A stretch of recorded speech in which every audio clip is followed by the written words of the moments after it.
So far we've seen how to do each individual transformation of a graph. But what if we're doing something really complicated? What order do these transformations have to come in? Suppose f of x is the function graphed here. And we want to graph the function g of x is negative 2 times f of 3x minus 1 plus 1.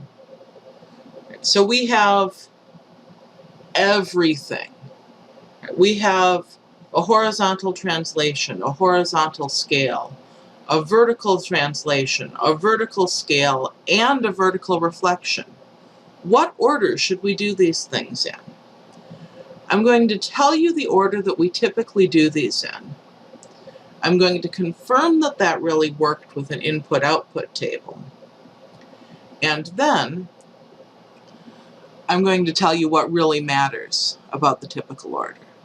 So here's the typical order for multiple transformations.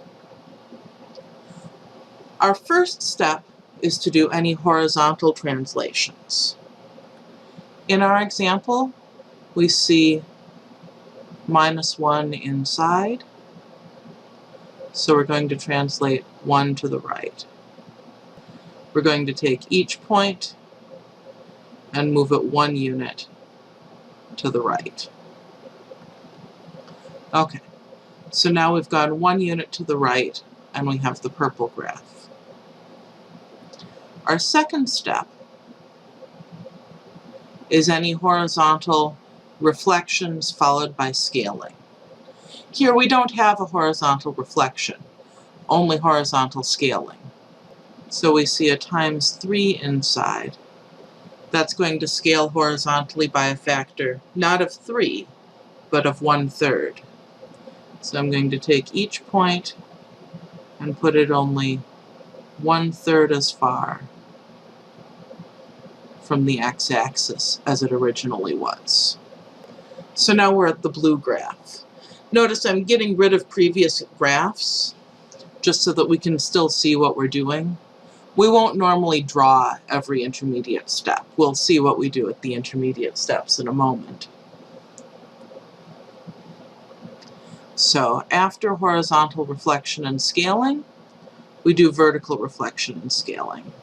So in our example, we see times negative 2 outside. We'll reflect, then scale by 2.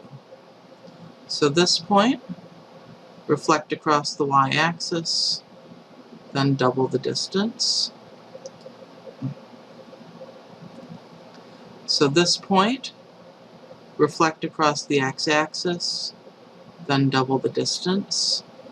This point, reflect across the x-axis. This point, reflect across the x-axis, then double the distance. This point, reflect across the x-axis, then double the distance. Now our graph looks like this. That leaves us with this green graph. And then finally, vertical translation. In our example, we see a +1 outside, so that means we'll translate by 1 upward. That gives us this. Our final graph ends up super tall and skinny, and also upside down. So let's confirm real briefly by looking at an input-output table, right, that this actually works. We had the input -1 giving us -3, the input 0 giving us 5, and the input 2 giving us -5. Again, we can see those points on the graph. How can we confirm that that really works? Well, let's actually plug into our expression for g. So we have this expression for g in terms of f. We can just actually take these numbers and plug them in and see that we get the desired output. Right, so g of -1, that's -2 times f of 3 times negative 1 minus 1, all plus 1. So working out this arithmetic inside the parentheses first, we get negative 2 times f of negative 4 plus 1. But f of negative 4, that's 2. So that's negative 2 times 2 plus 1, which is indeed negative 3. That corresponds to our g of negative 1 equals negative 3 that we saw in our graph.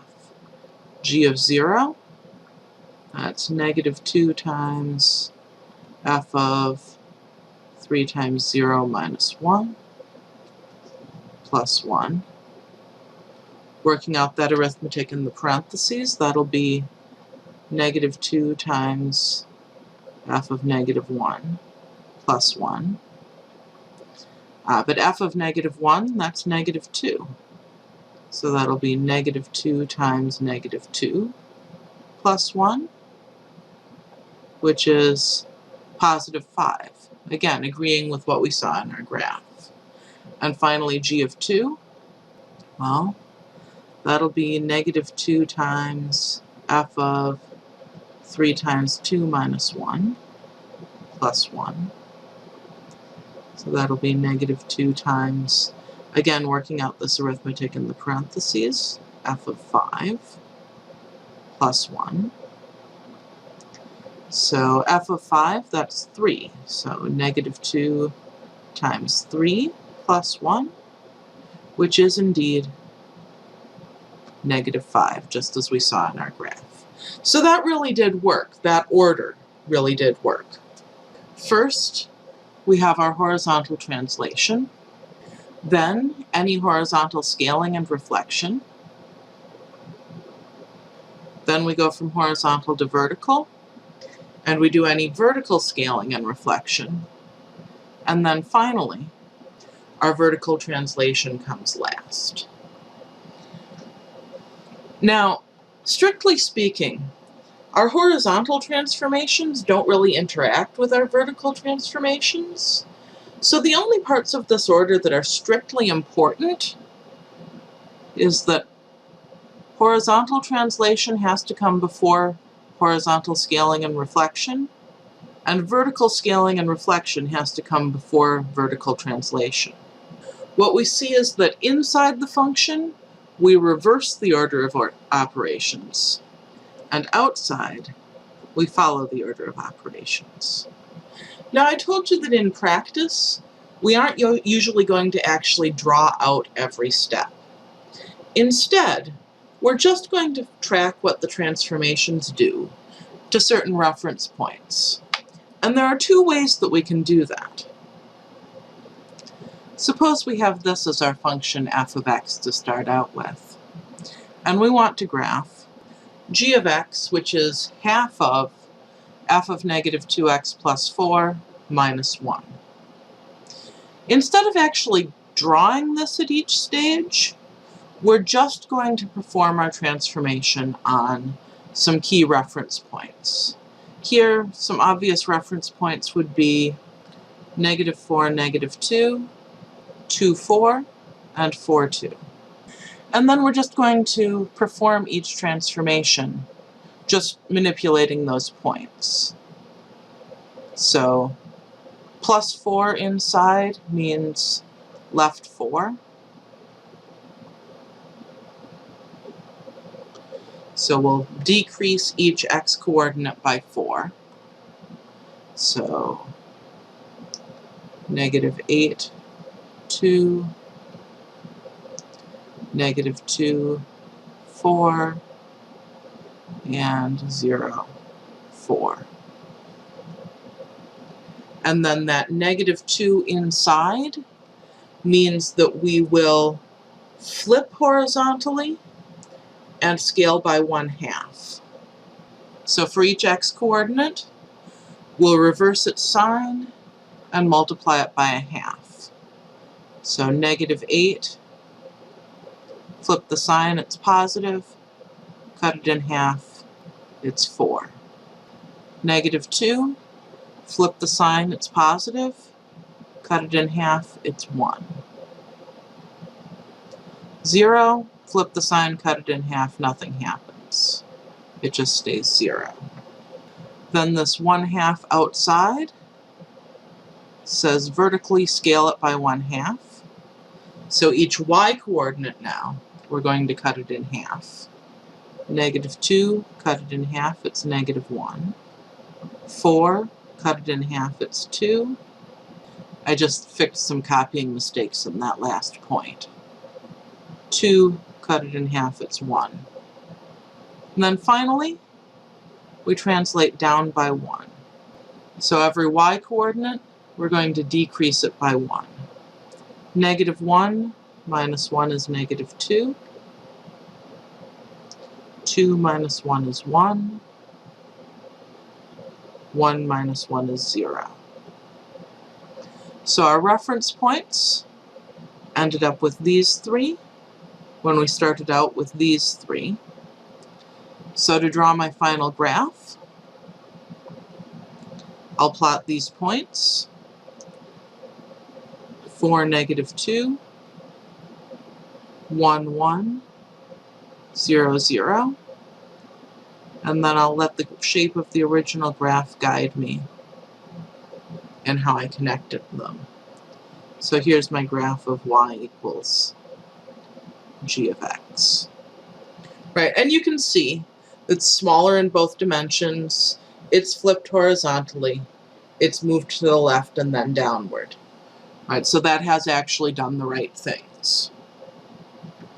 Another way to keep track of something like this is to extend our input-output tables. So here we're going to do exactly the same transformations that we did before using this second method.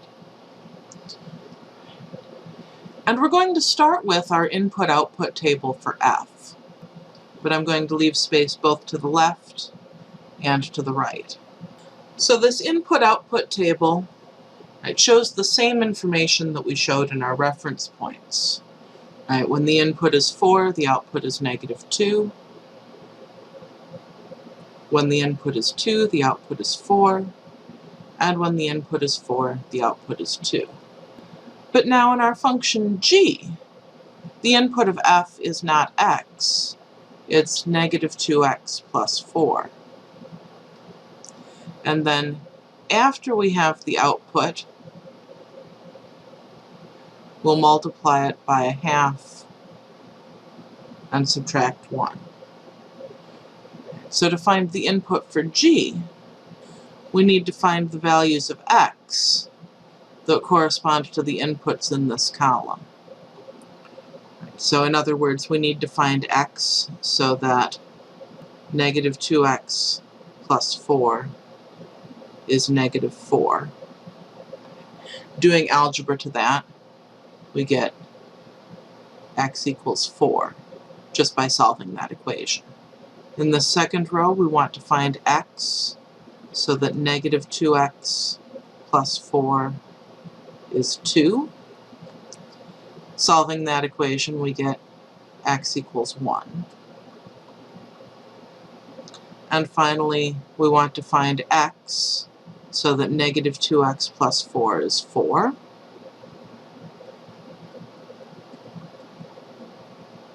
Solving that, we get x equals 0. So that's how we find the inputs of g.